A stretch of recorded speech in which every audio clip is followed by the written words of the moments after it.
The daughter who destroyed me. I never thought my own daughter would destroy me. My name is Margaret, she whispered with a trembling voice, and today I'm going to share the most painful story of my life. A story that haunts me every single night, she said emotionally. This is a tale of betrayal, she paused dramatically, of love turned to ashes, and the cruelest truth that my own flesh and blood could inflict upon me. She cried softly. I'm 72 years old now, she said weakly. Every year of my life is etched on my face. Every wrinkle tells a story. Every line holds a memory, she said with deep emotion. But the wounds on my heart, she paused, those are invisible to the world. Only I can feel them, she said intensely, every single day, every moment of my existence. My story begins 50 years ago, she said nostalgically, when I was just 22 years old. She laughed softly at the memory, and the world seemed so beautiful, so full of promise. I married Robert, a hard-working man, she said lovingly, who worked at the local factory, giving his everything for our family. Our life was simple, she said honestly, but it was filled with so much love. She smiled warmly at the memory.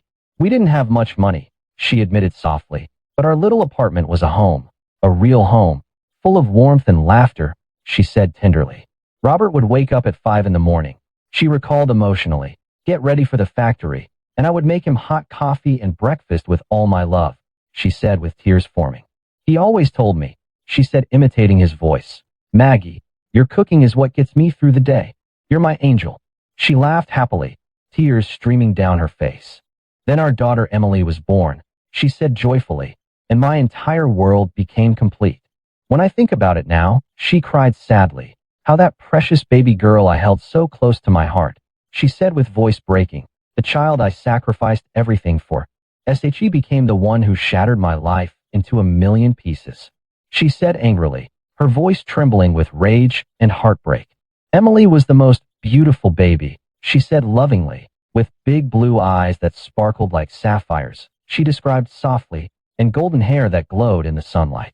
Everyone said she looked like an angel. She laughed gently, a perfect little angel sent from heaven. But nobody knew, she said darkly, what darkness was hiding in that angel's heart. And oh, one could see the monster she would become, she whispered fearfully. The first sacrifice. Robert worked day and night, she said proudly, pouring his soul into providing a better life for Emily. We were poor, she admitted honestly, living paycheck to paycheck, struggling every single month. But we never, not once, let Emily feel the weight of our poverty, she said emotionally, her voice filled with pride and pain. If she wanted a toy, she recalled tenderly, Robert would work double shifts for an entire month, she said with tears forming. Coming home exhausted, his hands bleeding from the factory work, she cried quietly, just to see that smile on her face when he brought that toy home. When Emily turned 10, she continued softly, she fell in love with the piano. She wanted to learn so badly, she said remembering. Piano lessons were expensive, way beyond what we could afford, she said struggling with the memory. But did Robert complain? She asked rhetorically. Did he say a no to his little princess? Never, she said emotionally. He started working 3 jobs, she cried quietly, barely sleeping 4 hours a night. She described painfully, destroying his health, killing himself slowly, all for Emily's happiness. I remember her first piano recital, she said with voice breaking, when Emily was 12 years old. She stood on that stage, she smiled through tears, looking so confident, so beautiful, playing Moonlight Sonata like a professional. Robert and I sat in the audience, she recalled with tears flowing freely, holding hands tightly, and we were both crying, tears of pure joy. She cried happily, remembering that precious moment. That's our daughter, Maggie, Robert whispered to me, she said imitating his proud voice, squeezing my hand so tight. We gave her everything we had, and look, she's amazing. She's going to make it big. How could we have known, she said with intense anguish, that this same daughter would one day throw us on the street like garbage, that she would treat us worse than dogs? She cried uncontrollably, her entire body shaking with grief. The broken promise. When Emily turned 18, she continued after composing herself, she went off to college. We wanted her to become a doctor, she said hopefully, or an engineer, or any profession where she could help people and make us proud. But Emily had different plans, she said cautiously. She wanted to study business. I'm going to make you rich, Mom, she had said excitedly, she recalled with bitter irony, her eyes shining with fake promises. I'm going to build an empire, and you and Dad will never have to worry about money again. We were so happy, she said emotionally, tears streaming down her weathered face. We thought our daughter would be our salvation, she said with hope that turned to pain. Robert took his entire retirement savings. She revealed painfully, every single penny he had saved for 30 years of backbreaking work, she emphasized, and put it all into Emily's education. We even took out a second mortgage on our tiny house. She cried quietly. The house we had worked so hard to buy, she said with pride turning to shame. Just so Emily could have the best education money could buy? Emily's sweetheart. I used to tell her, she said with motherly love overflowing, stroking her beautiful golden hair. You're our hope, our future. Your father has given you his life. Every drop of his blood, every ounce of his strength. I know, Mom. She would say so sweetly. She imitated her daughter's voice, kissing my cheek like the perfect. Emily graduated from college with honors. She continued with difficulty, wiping her endless tears. She got a good job at a prestigious company, she said, starting her career in the corporate world. At first, everything seemed perfect, she said cautiously, still naive and hopeful. She would visit us twice, sometimes 3 times a week, she recalled with a sad smile. We'd have dinner together, she said nostalgically, laugh about her day at work, plan her bright future. But then, she said, noticing the change, slowly but surely, her visits became less frequent, she said with growing concern. Weeks would pass, she revealed painfully, and we wouldn't see our only daughter, our precious Emily. Emily, honey, why don't you come visit anymore? I asked one day. She said with concern creeping into her voice, trying to hide the hurt I was feeling. Mom, I'm incredibly busy, she said dismissively. She imitated her daughter's cold tone. Work is insane right now. You need to understand. I have a career. The way she said career, she noted painfully, like it was the most important thing in the universe, more important than her own parents. We tried to understand, she said, desperately clinging to hope. We told ourselves, she continued, that she was building her future, securing her life. She's young, Robert would say. She recalled his words, trying to comfort me when I cried at night. The grand illusion. When Emily turned 26, she continued, her voice heavy with sorrow. She brought home her boyfriend Jake to meet us. Jake was a successful businessman, she described, from a wealthy family, driving a luxury car that probably cost more than our house, she said with mixed feelings of pride and inadequacy. He wore expensive designer suits, she continued, and had that confidence that only money can buy. We thought it was wonderful news, she said hopefully, that our daughter had found such a good match, someone who could give her the life we never could. Mom, Dad, Emily announced one evening. She recalled the moment vividly, her eyes sparkling with excitement. Jake and I want to get married. She was glowing, she described, absolutely radiant with happiness. Robert and I were overjoyed, she said with genuine happiness at first. We thought, she said emotionally, tears forming again, that our daughter was finally going to have her own family, her own home, the beautiful life she deserved. We decided right then and there, she revealed painfully, to give her the wedding of her dreams. We spent our entire life savings on that wedding, she cried softly, every last dollar we had scraped together over the years. I even sold my mother's jewelry, she revealed, crying harder, the only precious things I had left from her, she said emotionally, the earrings she wore on her wedding day, the necklace my father gave her, she described each piece lovingly. All of it, gone, so that Emily could have a perfect wedding. The wedding day arrived, she said with her voice breaking into pieces. Emily looked absolutely stunning, she described emotionally, like a princess from a fairy tale in her white wedding dress that cost thousands of dollars, she said in awe. The venue was magnificent, she continued, with flowers everywhere. Crystal chandeliers hanging from the ceiling, she described the scene, a live orchestra playing classical music. It was like something out of a movie, she said, still amazed by the memory despite the pain. Robert looked at me during the ceremony. She smiled through her tears and whispered, "We did it, Maggie. We gave her everything. Our job is done. She's going to be happy now." His eyes were shining with tears of joy, she described, thinking we had succeeded as parents. But we were so wrong. She screamed in despair. So painfully, tragically wrong. She sobbed uncontrollably, her aged body shaking violently with grief. That beautiful wedding was just another illusion, She whispered, another lie in the web of deceit our daughter was spinning. The abandonment. After the wedding, she continued with difficulty, struggling to breathe through her tears. Emily and Jake moved into a massive house. Jake's parents' mansion, she described in awe and growing dread. That house was so enormous, she said, trying to comprehend the scale, that our entire apartment could fit in just one of their bathrooms. It had 8 bedrooms, she counted, a swimming pool, a home theater, marble everywhere you looked. She described the opulence that should have made her happy, but somehow filled her with foreboding. For the first few months, she said, Emily would still call occasionally. But then, she said with growing concern and pain, even those phone calls became rare, then scarce, then almost non-existent. Whenever we tried to call her, she recalled desperately, she would say, Mom, I'm really busy right now. Can we talk later? And that later never came. She said with realization and hurt. Never. 1 year after the wedding, she continued with fear creeping into her voice. Something terrible happened. Robert had a massive heart attack, she said urgently, her voice rising with panic even remembering it. It happened in the middle of the night. She described the horror. He woke up clutching his chest, gasping for air. She demonstrated, his face turning blue. I called 911 immediately, she said frantically, my hands shaking so badly I could barely dial.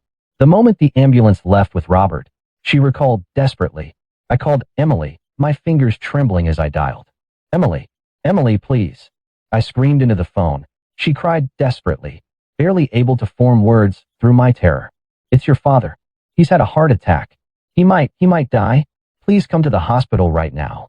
There was a pause on the other end, she said, a pause that felt like an eternity. Then Emily's voice came through. She imitated coldly, so cold it made my blood freeze. Mom, I'm literally in the middle of a business meeting. It's really important. I'll try to come by later. Later? She screamed in disbelief.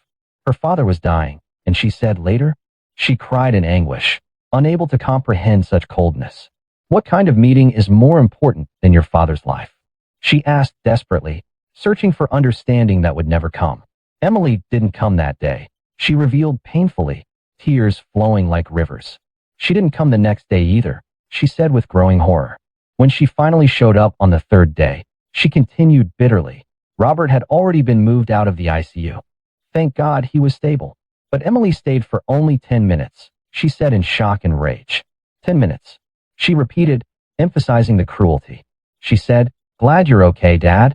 Like she was talking to a coworker. She imitated the casual tone, gave him a quick peck on the cheek, and walked out. The look on Robert's face, she described painfully, her voice barely above a whisper, the absolute devastation in his eyes. I will never forget it as long as I live. He grabbed my hand so tightly, she recalled. It almost hurt, and he said with tears rolling down his weathered cheeks, she demonstrated. Maybe we made a mistake, Maggie. Maybe we loved her too much, so much that she doesn't need us anymore. Maybe we were bad parents. And oh, Robert, I said firmly. She said trying to be strong, even though my own heart was shattering into pieces. Emily loves us.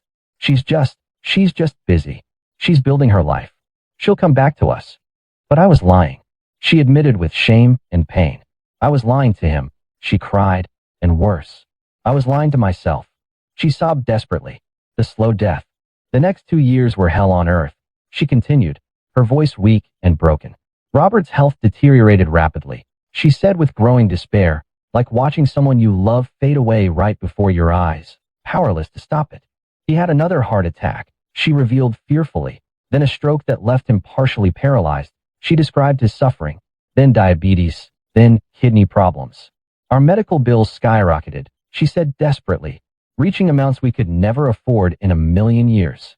We had to sell our house, she cried quietly. The house we had lived in for 40 years, she emphasized the loss, where we had raised Emily, where every room held precious memories. We moved into a tiny 1-bedroom apartment. She described their downfall. In the worst part of town, she added shamefully, where we could hear gunshots at night and rats scurried across the floors. I called Emily countless times, she said desperately, begging her for help. Emily, sweetheart, please. I would cry into the phone. She demonstrated her desperation. Your father is suffering. We can't afford his medications. We need just a little help. Please, baby, please. Stop. Emily would cut me off. She imitated harshly, her voice filled with annoyance and disgust. Stop with this emotional blackmail. I have my own life to live. I have my own bills. You can't expect me to take care of your problems. Emotional blackmail? She screamed in shock and horror. Asking my own daughter for help to keep her father alive was emotional blackmail. She cried in utter disbelief, her voice hoarse from screaming and crying. Robert got worse and worse. She continued with a heavy heart, each word in agony to speak. I watched him shrink. She described painfully, watched the strong man I married disappear, replaced by this frail, broken shell. One night, she recalled with her voice trembling violently, at 2 a.m., he woke up screaming, Maggie, Maggie, help me. The pain. I can't breathe. I called 911 immediately, she said frantically, my hands shaking so badly. But by the time the ambulance arrived, she paused, unable to speak for a moment. My Robert was gone. She wailed in pure agony. My husband of 48 years, my best friend, my soulmate, was dead. She sobbed uncontrollably, completely breaking down. I called Emily at 3 a.m., she said through choking sobs, barely able to dial through my tears. Emily. I could barely speak. She could barely form the words. Your father, he's gone. Your daddy is dead. There was silence on the other end. She said, a silence that was deafening, that crushed my soul. Then Emily, with the arrangements. Get some rest. Okay. She shrieked in rage and unbearable pain. Just okay? She repeated in disbelief. Her father just died, and all she could say was, okay? She cried hysterically, sliding down to the floor in her memory, just like she had that night. The final betrayal. Robert's funeral was pathetic, she said with shame burning her cheeks. We had no money for anything decent, she admitted, crying quietly. It was held at the cheapest funeral home, she described, in a room that smelled of mold and had peeling wallpaper. There were only 5 people there. She counted pitifully. Me, Emily, Jake, and 2 of Robert's old co-workers who took pity on us. Emily arrived dressed in an expensive black designer dress, she noted bitterly, wearing diamond earrings that probably cost more than the entire funeral, she said with irony dripping from her words. She looked beautiful, as always, she admitted, perfectly composed, her makeup flawless. But there were no tears on her face, she observed with growing horror, no sadness in her eyes, no grief whatsoever. She stood there like she was at a business meeting, she said in disbelief, checking her phone multiple times during the service. After the funeral, she continued, Emily approached me and said, she recalled the moment that gave her false hope. Mom, you can come live with us. Jake and I talked about it. You can stay in our house. For a moment, she admitted, tears of hope forming. I thought maybe, just maybe, there was still love in my daughter's heart. Maybe she did care. Maybe everything would be okay now. She said with desperate, naive hope. But even that was a trap. She screamed. The cruelest trap of all. She wailed in agony. I moved into Emily and Jake's mansion, she continued, her voice hollow. When I first walked through those enormous doors, she described, I was amazed. Crystal chandeliers that must have cost hundreds of thousands of dollars, she said in awe. Marble floors so shiny you could see your reflection, she continued. Paintings on the walls that looked like they belonged in a museum. Everything was expensive, everything was beautiful, she observed. But there was no warmth, no love, nothing human in that house. She said with growing dread. The first week was normal, she said cautiously. Emily showed me around. She recalled, explained where everything was, how to use the kitchen appliances that were more complicated than spaceships. But starting the second week, she said, noticing the shift, everything changed. The mask started to slip, she said fearfully, and I began to see the monster my daughter had become. One morning, I was in the kitchen, she recounted, making myself a simple cup of tea. Just tea, nothing more. Emily stormed in, she continued, and screamed at me. She imitated the fury. What the hell do you think you're doing? This is my kitchen. You can't just use things without asking me first. Sweetheart, I was just making tea. I tried to explain softly. She tried to reason. I don't care. She cut me off viciously. She imitated the venom. This is my house. These are my things. You're here because I'm being charitable. Don't forget that. From that day forward, she continued with pain. My life became a living nightmare, she said, her voice shaking with remembered terror. Emily moved me to the basement. She revealed, to a tiny, dark room with no windows. She described the prison, where mold grew on the walls and the ceiling leaked when it rained. This is your room now, Emily said coldly. She imitated the cruelty, showing me that dungeon. And you only come upstairs when I was a prisoner, she realized, a prisoner in my own daughter's house. The torture. I was given food 3 times a day, she continued, but calling it food is generous, she said with disgust. It was leftovers, she described, sometimes days old. She revealed with shame, moldy bread, rotten vegetables. She listed food you wouldn't even give to a dog. If I complained, she recalled, Emily would explode. You're living here for free. She would scream at me. She imitated the rage. Beggars can't be choosers, mother. If you don't like it, there's the door. Free? She shouted in anguish. I gave that girl my entire life. She cried desperately, and she calls it free? She sobbed uncontrollably. Months passed in that hell, she continued weakly. Emily made me do all the housework. She revealed every single chore in that massive house. Scrubbing floors on my hands and knees, she described her torture. Washing dishes for hours, she continued, doing mountains of laundry, cleaning 8 bathrooms.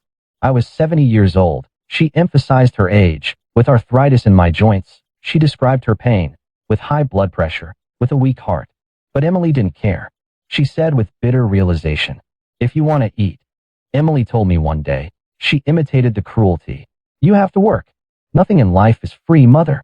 You taught me that, remember? She laughed at me. She said with horror, actually laughed at my suffering. One day, I was washing dishes, she recalled painfully, my hands shaking from exhaustion. A plate slipped from my arthritic fingers, she explained, and crashed to the floor, shattering into pieces. Emily came running. She described with fear, her face twisted with rage. Before I could even apologize, she said with terror in her voice. She struck me across she demonstrated that I fell to the ground. That plate cost $500. She screamed at me. She imitated with terror. You're going to pay for it. You'll work it off. Emily, I'm your mother. I cried from the floor. She begged desperately, tasting blood in my mouth. How can you hit me? How can you treat me like this? Emily looked down at me with pure disgust. She described the look that haunts her and said something that destroyed whatever was left of my heart. She said emotionally, Mother? You call yourself my mother? She imitated the venom. A real mother would have given me a good life. You raised me in poverty. You gave me a terrible childhood. Everything I have, I earned myself. You gave me nothing. In that moment, my soul died. She screamed through floods of tears. Whatever was left of my heart disintegrated. She cried, her entire body convulsing with grief. The breaking point. More months of torture passed. She continued, barely able to speak. My health collapsed completely, she said weakly. I developed severe diabetes. She revealed, high blood pressure that made my head pound constantly. She described her suffering, arthritis so bad I could barely walk. But Emily refused to take me to a doctor, she said with despair. Medicine costs money, she said dismissively. She imitated the coldness. Just deal with it. Stop being so dramatic. One night, I became severely ill, she recalled with fear, burning with fever, shaking uncontrollably. She described her condition, delirious with pain. I called out for Emily, she said desperately. Emily, Emily, please. I need help. I'm dying. She never came. She revealed with horror.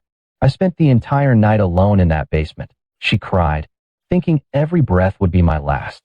She said with terror, praying for death to end my suffering.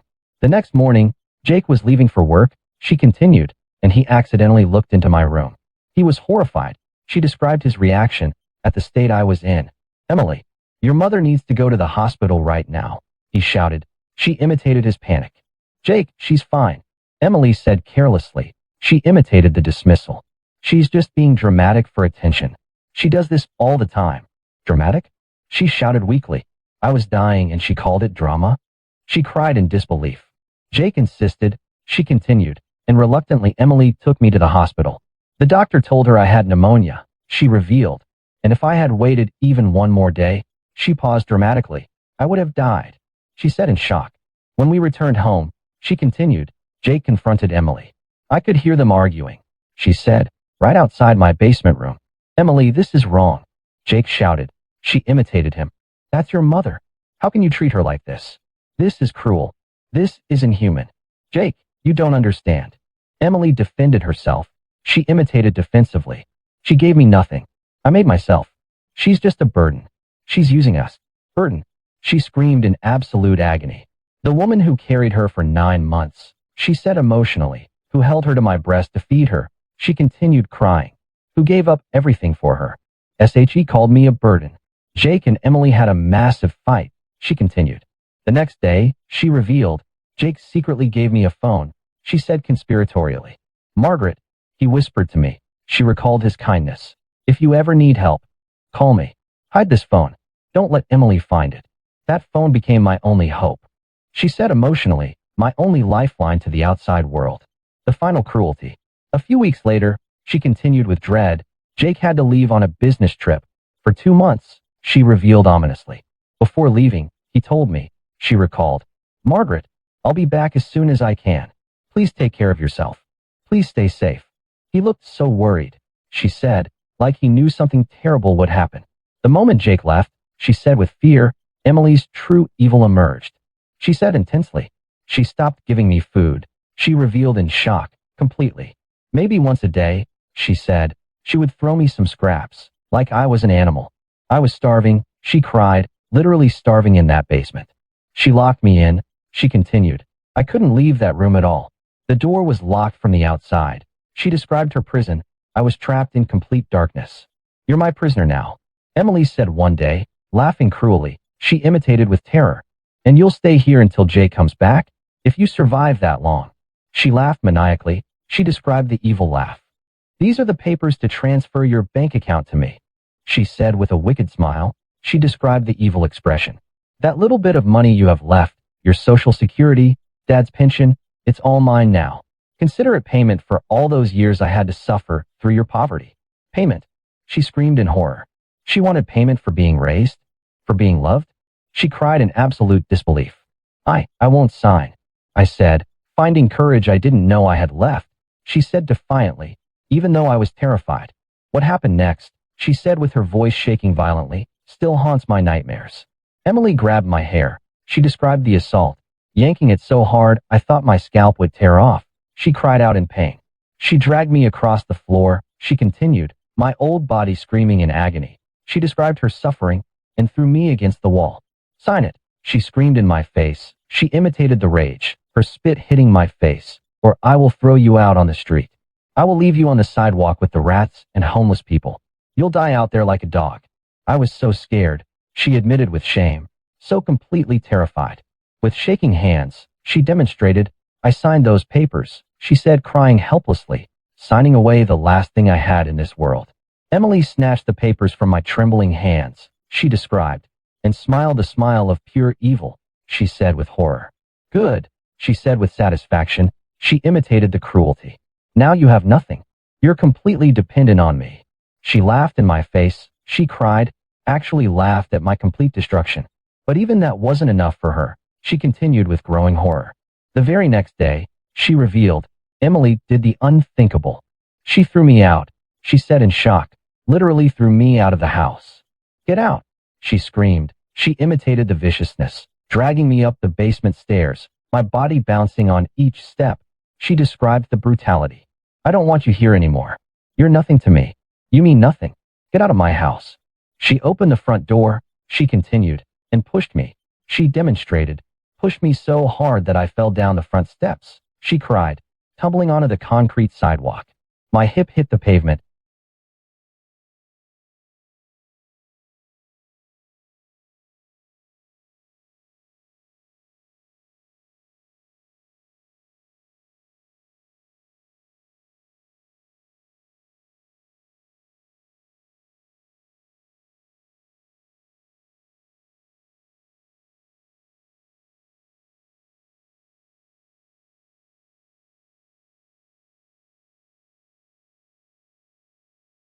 She described the injury, sending lightning bolts of pain through my body. She said with agony. My hands were scraped and bleeding. She continued, my dress was torn. Don't you ever come back here. Emily yelled from the doorway. She imitated the final rejection. If I see you on my property again, I'll call the police. You're dead to me. Do you hear me? Dead. Then she slammed the door, she said, and I was alone. The street. I lay there on the sidewalk. She described pitifully, a 72-year-old woman. She emphasized her vulnerability, broken, bleeding, and abandoned. People walked by. She continued with growing bitterness. Dozens of people, she said. And do you know what they did? Nothing. She shouted. Some stared. She listed. Some took out their phones and took pictures of me. She revealed with disgust, like I was some kind of circus freak. But not one person helped me. She cried bitterly. One teenager even laughed. She recalled with pain, pointed at me and laughed, saying to his friend, she imitated mockingly, "Yo, look at that old lady. She probably got kicked out for being crazy." They both laughed, she said with hurt, and walked away. Where to go? Where to go? I had no money. She listed her losses, and no food, and no shelter, and no one who cared if I lived or died. The sun was setting, she described, and it was getting cold, she said, and I thought, this is it. This is where I die, alone on a street corner. Night fell, she continued, and the temperature dropped dramatically. I was freezing, she said, shivering so violently my teeth were chattering. I curled up against a building wall, she described, trying to keep warm, trying to stay alive. Homeless people started appearing, she said with fear, gathering around trash can fires to keep warm. One man approached me, she recalled, a man with wild eyes and dirty clothes, she described him. You got any money, lady? He asked aggressively. She imitated the threat. No, I don't have anything. I cried. She begged fearfully, terrified he would hurt me. He spat on the ground near me, she described with disgust, and walked away cursing. I spent the entire night on that freezing sidewalk, she cried. Every minute felt like an hour, she said. Every hour felt like a lifetime. I prayed to God, she said emotionally. Please, Lord, if this is your will, if I'm meant to die here, then please make it quick. Don't let me suffer anymore. When morning came, she continued, I was barely conscious, she said weakly. I hadn't eaten in days, she revealed. I was severely dehydrated. She described her condition, and I could barely move from the pain in my hip and back. Then I heard a car screech to a stop, she said, suddenly alert. A door slammed, she described, and I heard running footsteps. Margaret. Oh my God, Margaret. It was Jake. She's early from his business trip, she explained, and when he couldn't find me at the house, she continued, Emily told him some lie, she said bitterly, but Jake didn't believe her. He searched the neighborhood, she said emotionally, and finally found me. Jake dropped to his knees beside me, she described, tears streaming down his face. She said, Margaret, what happened? What did she do to you? I was so weak, she said, I could barely speak. Jake, I whispered. She could barely form words. Emily, don't talk, he said urgently. She imitated his panic. I'm getting you to a hospital right now. The hospital. Jake rushed me to the emergency room. She continued, speeding through red lights, she described, honking at traffic, she said, absolutely frantic. The hospital staff took one look at me, she recalled, and immediately put me on a gurney, she said, rushing me into emergency care. The doctors were shocked, she revealed, at my condition. Ma'am, you're severely malnourished, one doctor told me. She recalled his words, his voice filled with concern and anger. You have multiple infections, severe dehydration, possible broken bones.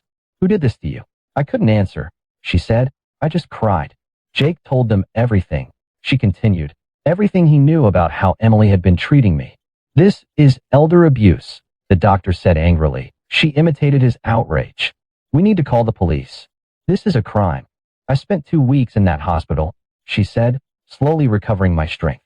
Jake visited me every single day, she said with gratitude, bringing me flowers. She described his kindness, reading to me, she continued. She said emotionally, and he wasn't even my blood. Margaret, Jake said to me one day. She recalled the conversation, sitting by my hospital bed, holding my frail hand, she described. I'm divorcing Emily, he announced, she revealed. I can't be married to someone who could do this, who could treat her own mother like this. It's monstrous. Jake, you don't have to. I tried to protest weakly. She tried to spare him.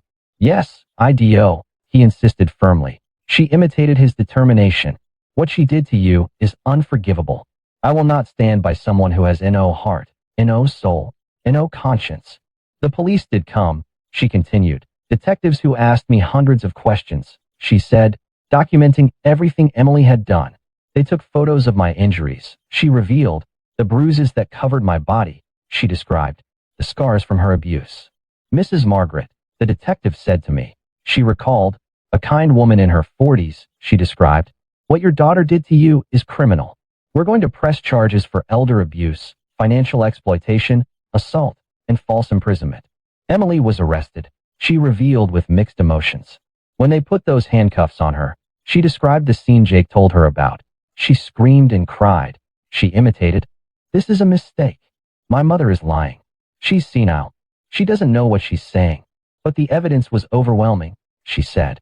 The doctor's reports. She listed Jake's testimony. She continued, the money she had stolen from me. She added, the locked basement room with no windows, she described. Even neighbors who had heard my screams. The trial. The trial was national news, she said with uncomfortable awareness. Wealthy businesswoman accused of torturing elderly mother. The headline screamed. She recalled seeing them. News vans parked outside the courthouse, she described. Reporters shouting questions. She continued. Cameras flashing everywhere. I had to testify, she said with difficulty. I had to sit in that witness box, she described, with Emily sitting right there.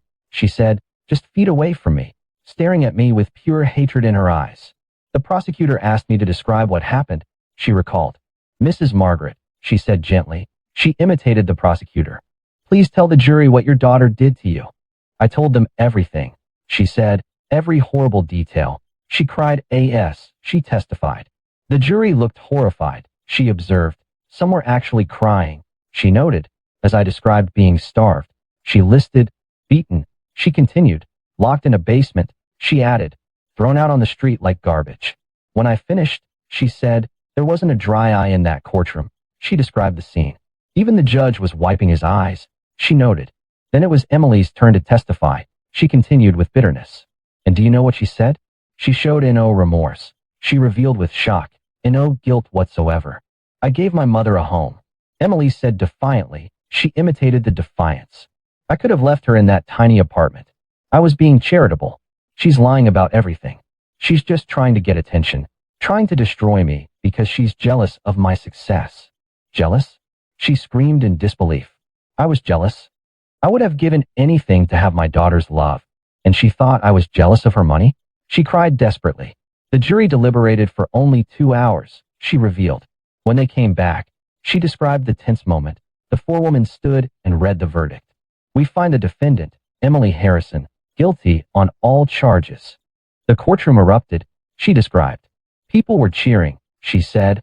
Reporters were rushing to their phones, she continued. And Emily just sat there in shock, she observed, her face pale, her mouth hanging open. The judge sentenced her to 15 years in prison, she revealed. Mrs. Harrison, the judge said sternly. She imitated his serious tone. What you did to your mother is one of the most heinous cases of elder abuse I have ever seen in my 30 years on the bench. You showed no mercy to the woman who gave you life. Therefore, this court will show you no mercy. As they led Emily away in handcuffs, she described. Emily turned to look at me one last time. She recalled the final moment. And do you know what she did? She smiled. She revealed with horror, a cold, cruel smile. She described, and mouthed the words, I hate you. Those were the last words my daughter ever said to me. She cried quietly. I hate you. The aftermath. That was 2 years ago, she said, bringing her story to the present. Jake kept his promise, she continued. He divorced Emily and has been taking care of me ever since. He found me a beautiful little apartment, she described with gratitude, in a safe neighborhood, she added, with a garden where I can sit and watch the birds. He visits me 3 times a week, brings me groceries, she listed, takes me to my doctor appointments, she continued, and just sits with me, talks to me, treats me like a human being. You're my family now, Margaret, Jake told me recently. She recalled his words, tears forming in her eyes. You're the mother I wish I had, and I will never abandon you. He's more of a son than Emily ever was, she said with deep emotion. He showed me what true love looks like, she said gratefully, what real family means. As for Emily, she continued, her voice hardening, she's in prison where she belongs. I've heard through Jake that she's a mess in there. She revealed that she cries all the time, she described, claiming she's innocent. She added bitterly that I ruined her life. I ruined her life? she said in disbelief. After what SHE did to me. She cried with bitter irony. Emily has written me letters, she revealed. Dozens of them, she said. At first, they were angry, she described, calling me terrible names, she said, cursing me. She continued, saying I destroyed her. But recently, she continued, the letters have changed, she noted. Now she's begging for forgiveness, she revealed. Mom, I'm so sorry, she writes. She read from memory with bitterness. I was wrong. I was terrible. Please forgive me. Please tell the parole board to let me out early. I promise I'll be different. I promise I'll take care of you. Do you know what I do with those letters? She asked. I burn them, she revealed coldly, every single one. I don't even read them anymore, she said. That woman is not my daughter, she declared. Not anymore.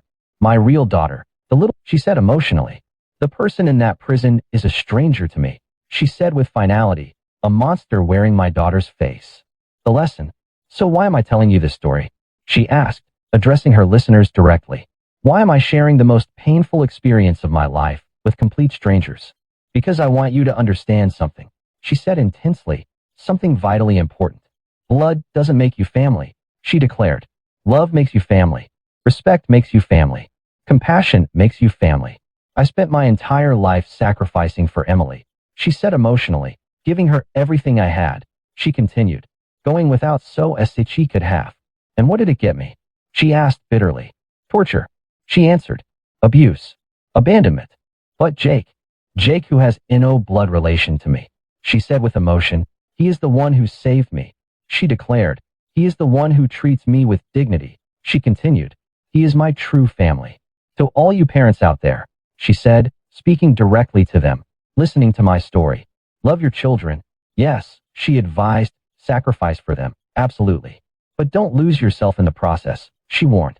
Don't give so much that you have nothing left, she cautioned, because some children, not all, but some, she emphasized, will take everything from you and still want more. And to the children listening, she said, shifting her focus, if you have parents who loved you, she said emotionally, who sacrificed for you, she continued, who gave you a roof over your head and food on your table. She listed, never forget what they did for you. Don't wait until they're gone to appreciate them, she advised sadly. Don't take them for granted, she warned, because one day, they'll be gone, she said with finality, and you'll realize too late what you had. I'm 72 years old now, she said, returning to herself. I don't have much time left in this world, she acknowledged. My body is broken from the abuse, she described. My heart is shattered from the betrayal. But I'm still here, she said with determination. I'm still breathing, she declared. I'm still fighting. And every day that I wake up, she said emotionally, I thank God for Jake, she said with gratitude. I thank God for the few good people left in this world, she continued. The people who showed me that kindness still exists, she said hopefully, that compassion still matters. Emily took everything from me, she said, her voice growing stronger. She took my money, she listed. She took my dignity, she continued. She took my home, she added. She almost took my life. But there's one thing she could never take, she declared triumphantly, and that's my spirit, my will to survive, my determination to tell my story so that others might learn from my pain. So to anyone out there suffering in silence, she said with passion, anyone being abused by their own family, she continued, anyone who feels trapped and helpless, she addressed them directly, speak up, she urged loudly. Tell someone. Fight back. Don't let them destroy you like Emily almost destroyed me. You are worth more than that, she declared. You deserve better than that. You deserve love, she said. You deserve respect, she continued. You deserve to live your final years in peace and dignity. The final words. As I sit here today, she said, her voice becoming reflective, in my little apartment with the garden, she described, watching the sunset paint the sky in beautiful colors, she said poetically. I sometimes wonder, what went wrong? She asked herself, where did I fail as a mother? What could I have done differently? But then I remember Jake's words, she recalled, when I asked him that same question. Margaret, you didn't fail, he told me firmly. She imitated his reassurance. Some people are just broken inside. Some people lack the capacity for love, for empathy, for basic human decency. That's not your fault. That's their defect, their failure, not yours. Maybe he's right, she said, considering it. Maybe Emily was always going to become what she became, She pondered. Regardless of how much we loved her, she continued, regardless of how much we sacrificed. Or maybe wealth corrupted her. She considered another possibility. Maybe when she married into that rich family, she said, when she got that big house and that expensive lifestyle, she continued, she forgot where she came from. She suggested, she forgot the people who made her who she was. I'll never know the answer, she admitted. And honestly, it doesn't matter anymore, she said with resignation. What's done is done, she accepted.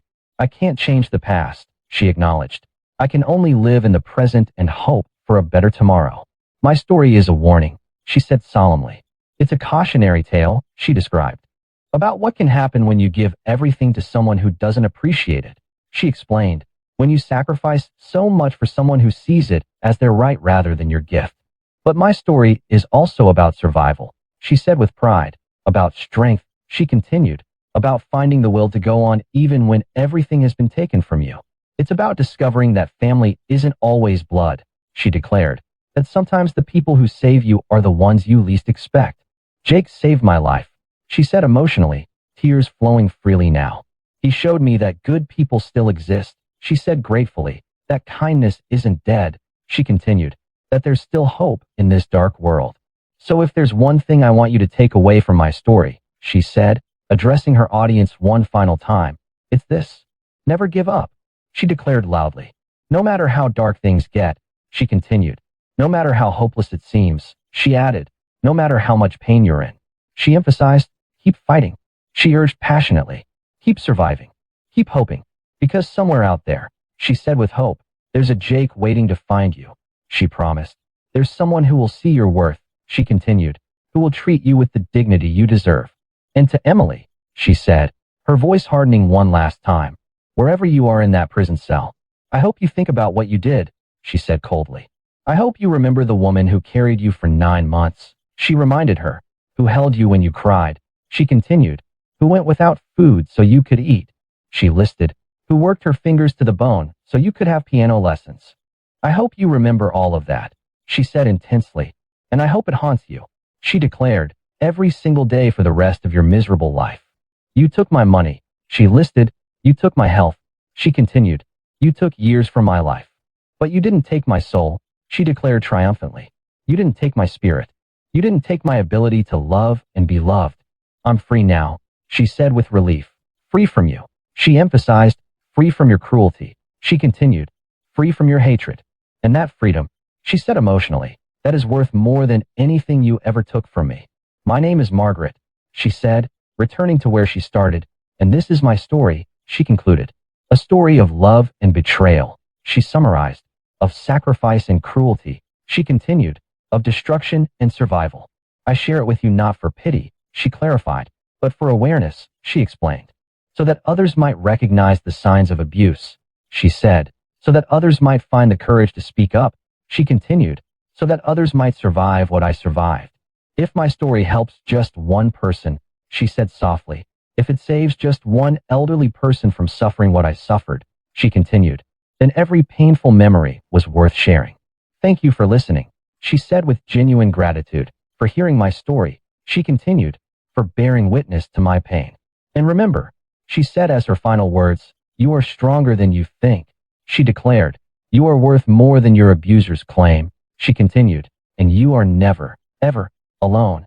There is always hope. There is always hope, she whispered finally, her voice filled with hard-won wisdom and unbreakable determination. Always.